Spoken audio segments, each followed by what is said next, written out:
Hi guys, welcome to the Sports Story 15-minute episodes, otherwise known as the SS15. So this week the topic of interest will be on women in sports with our guest Rick Holland, a poet, a musician and a coach, but most importantly, he is a delightful story with some awesome advice for life. Make sure you stay on the social medias, just stay in the loop for the next couple of podcasts, but without further ado, let's get into it.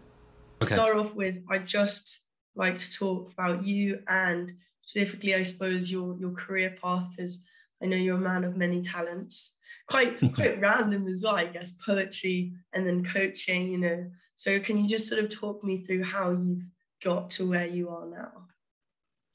Yeah, you're right. It can seem a bit random, and then there are some quite kind of key connecting points as well. So I guess I followed different paths when I was very young, and one of them was kind of performance sport and cricket, and one of them was this kind of like nurturing this sort of creative, imaginative world, which led into all kinds of interesting places. But that didn't really kick off until I just left university, really. Like I was about 22. So I guess my background in a neat sort of compartmentalized way would be that I played cricket for Sussex growing up. I was really, really keen on cricket. I also moved around a lot as a kid because my dad was in, and I think that led me to have kind of antenna out for interesting things in different places.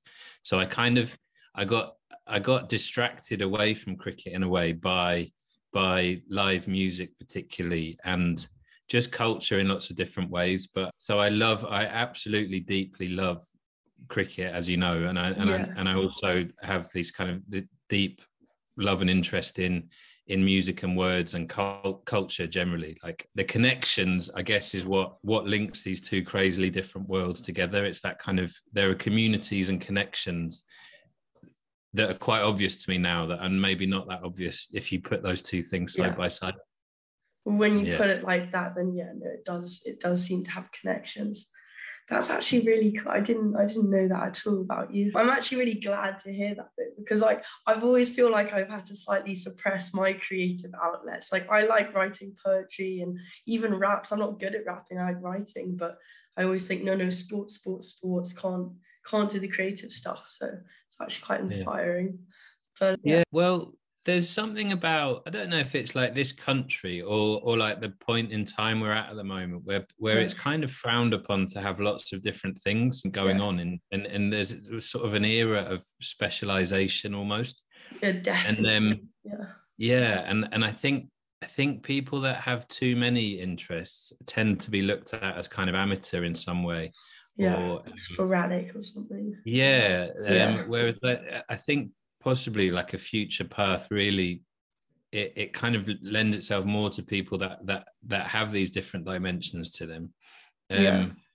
And so and maybe there's something in our schooling or our upbringing that says, oh no, you can't go there if you're going here.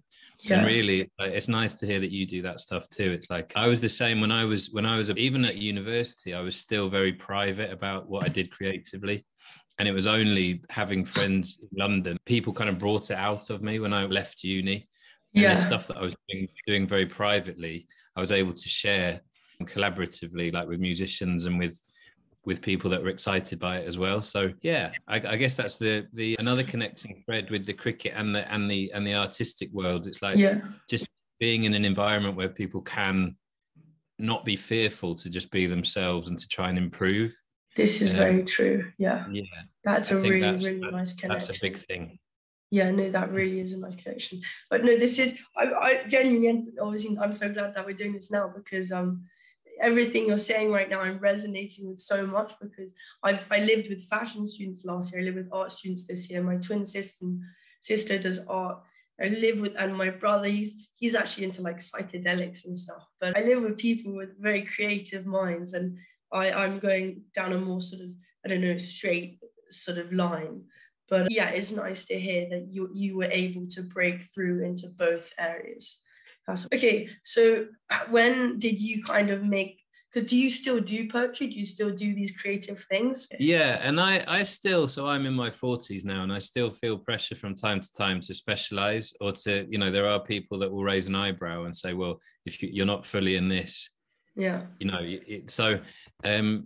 and to be sort of clear, if you want to be absolutely at the top of something that you do, there's a likelihood that you do have to commit fully to it. And I have, you know, at various points I've committed like fully to pursuing the music and the artistic side, and at other times I've pursued the kind of coaching, sports coaching side, and so it's still a balance. So I'm not saying so I've you've got like seesawed between the two. Yeah, and okay. and until September last year, I was also working in a music institution, like in a university, kind of helping young artists. So I've really kind of juggled several things. But yeah, to answer your question, I still do make as much as possible. Within music in itself, what do you do? Do you play? Do you write music? Like, I'm very much from that. So I've been quite a lyric centric person. So I'm really into hip hop also. I'm really into good lyricists, whatever the genre. But that was my route in when I was going to clubs a long time ago with live kind of drum and bass was this thing that I was into, like sort of MC culture and anything that was live. Really, I could just go out to that all night in a very kind of healthy way. It was just like it was like a healthy obsession. And then that's niche. That's very niche. Healthy obsession with DMV.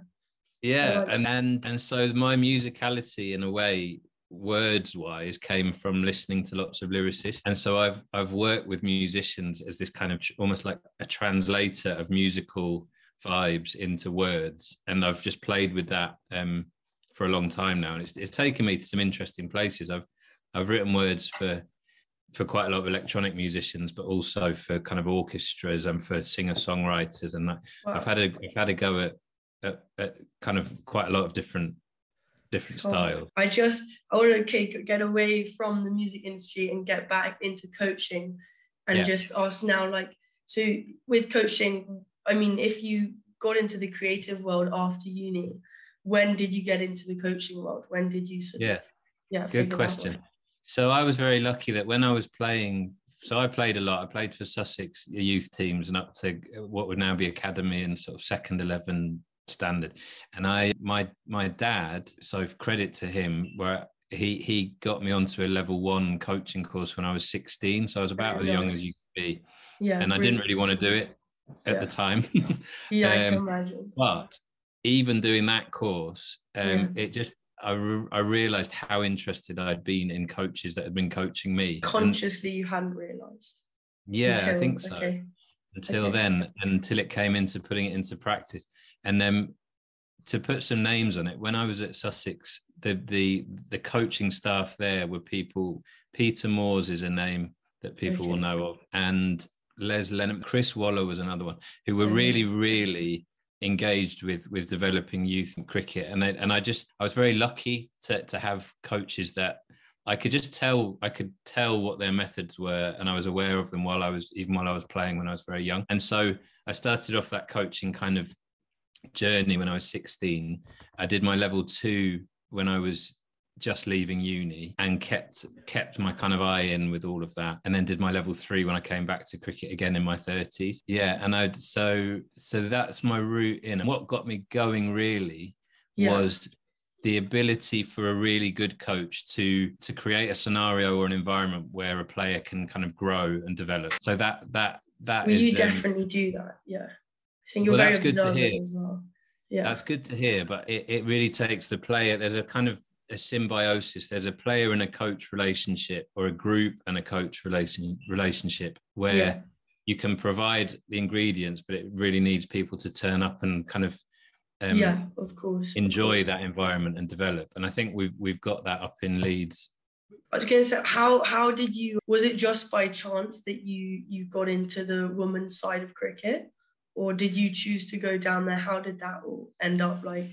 I don't know, just because obviously women's cricket, and not as much, but it used to be seen as quite a niche thing, but now it's got a lot bigger. But by the time you'd got into, I don't know what the women's world of cricket was looking like, but how did you get into women's cricket specifically? That's a really good question. So the honest answer to that is that when I first moved up to Leeds, I looked at the University of Leeds website, and there was a women's cricket coaching role for like a pocket full of hours a year. It was really small. Okay.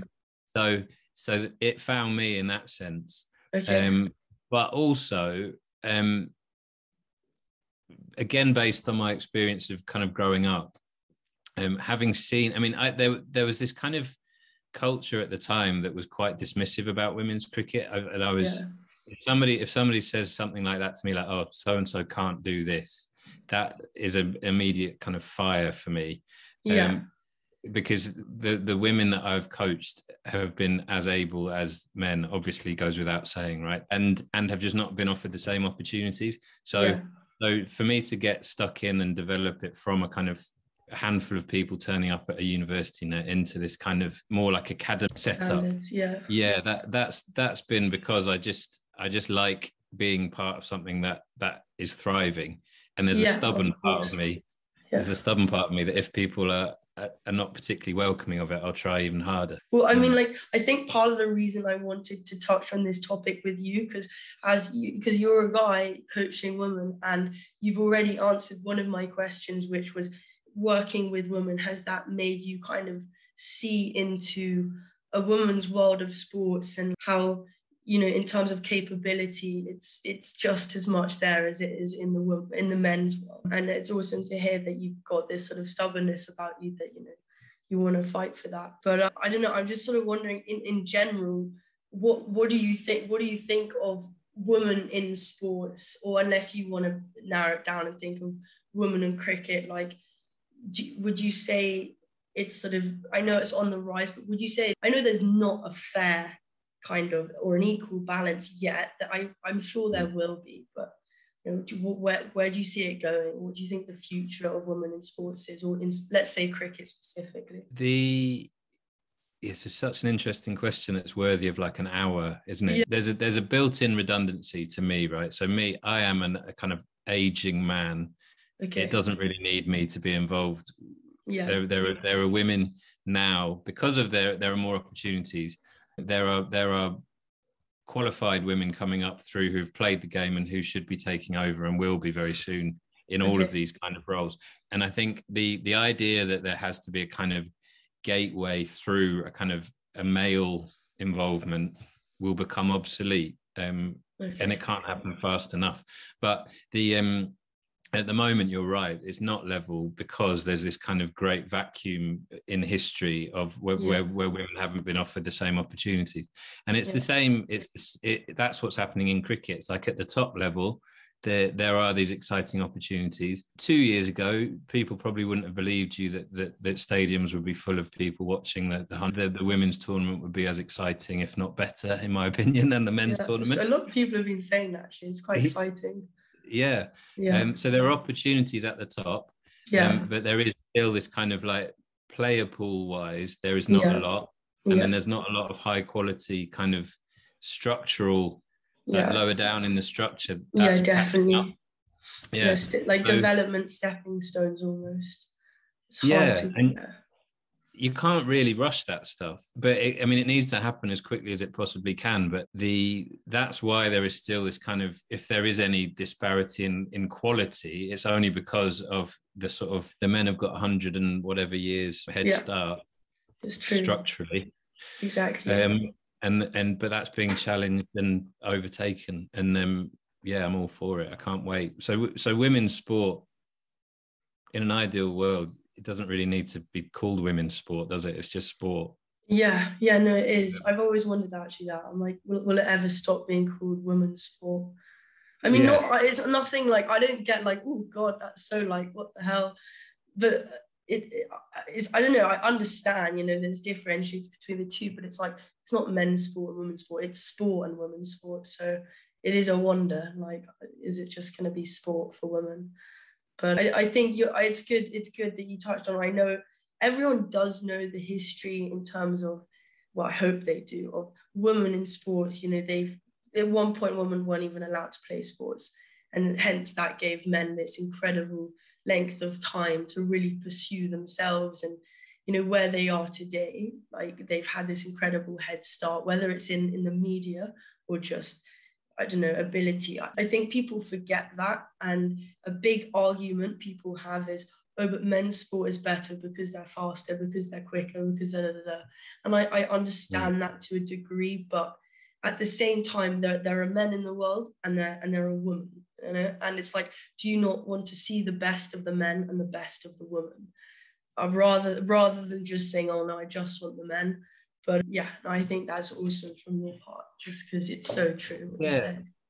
And it's like, but that a bit like we were saying earlier about this kind of need to specialize in the world. There's this kind of there are differences between in the men's and the women's game in lots of sports, but it's like you don't compare apples and pears. Yeah, exactly. It's kind of like they're different things in a way. Yeah.